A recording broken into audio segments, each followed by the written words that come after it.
కర్పూరగౌరం కరుణావతారం సంసారసారం భుజగేంద్రహారం సదా వసంతం హృదయారవిందే భవం భవానీ సహితం నమామి.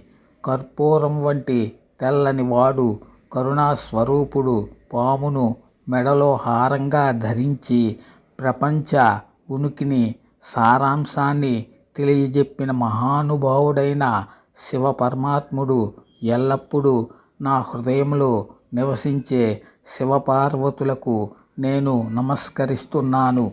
పరమేశ్వరుడు కూడా అలంకార ప్రియుడే. ధ్యానంలో ఓసారి దిగంబరంగా మరోసారి లింగరూపంలో ఇంకోసారి కనిపించే పరమేశ్వరుడు గౌరీపతిగా సర్వాలంకార భూషితుడిగా పూజలు అందుకుంటాడు. దీన్నే వామదేవం అంటారు.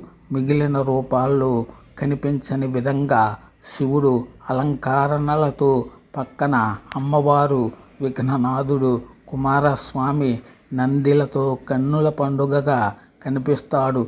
సుఖ సంతోషాలు భోగభాగ్యాలు సత్సంతానంతో తులతూగాలని మానవాళిని ఆశీర్వదించే రూపం ఇది.